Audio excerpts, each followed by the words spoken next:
मेरठ के प्रभारी मंत्री धर्मपाल जी मेरठ के दौरे पर हैं।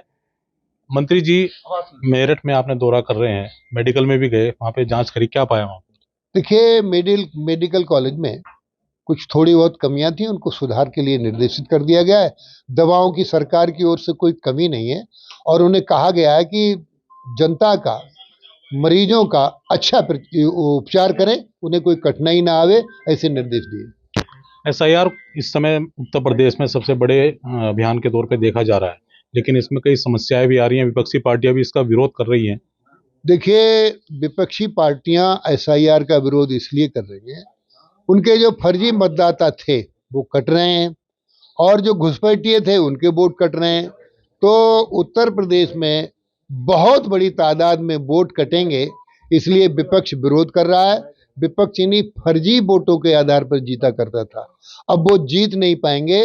2027 में भारतीय जनता पार्टी की सरकार प्रचंड बहुमत की बनेगी।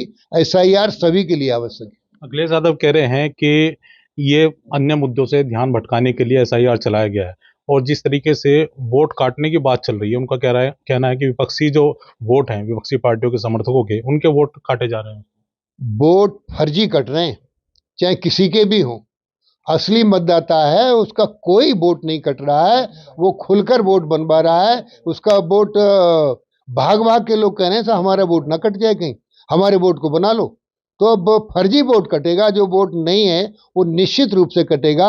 इसलिए इनके पेट में दर्द हो रहा है। अभी तक फर्जी वोटों से जीता करते थे, अब ये जीत नहीं पाएंगे, इसलिए एसआईआर का विरोध कर रहे हैं। पहले भी वोट कटे हैं, जैसे बिहार में बताया गया वोट कटे थे, और यहाँ पे भी पहले भी ये जो एसआईआर होती है, देखिए आप लोग बहुत तरीके से, अच्छी तरीके से जानते हैं, नए मतदाता जो 18 वर्ष की उम्र पूरी करता है उसका वोट बनता है, जिसकी मृत्यु हो जाती है उसका वोट कट जाता है, जो नाबालिग होता है उसका वोट बनता नहीं है।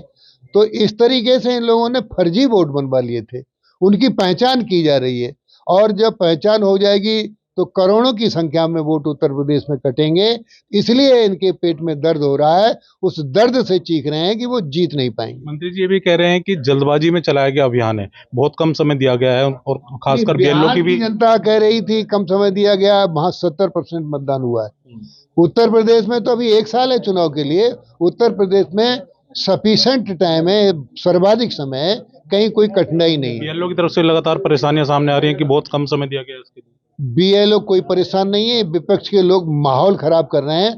सारे बीएलओ बड़े प्रेम से काम कर रहे हैं, कहीं कोई कठिनाई न मेरठ में न उत्तर प्रदेश में। एसआईआर का असर क्या देखने को मिलेगा इसके बाद जब पूरी? एसआईआर का असर ये होगा, असली मतदाता खुलकर विकास के नाम पर वोट करेगा, फर्जी वोट कट जाएंगे, जिससे विपक्ष हार रहा है, इसलिए परेशान है। इसलिए विपक्ष परेशान है कि लगातार उनका कहना है कि फर्जी वोटों से विपक्ष जीतता आया था, लेकिन अब एसआईआर की प्रक्रिया जब पूरी हो जाएगी तो उनका कहना है कि मतदान की प्रतिशत भी बढ़ जाएगा और मतदान पूरी तरीके से, सही तरीके से होगा।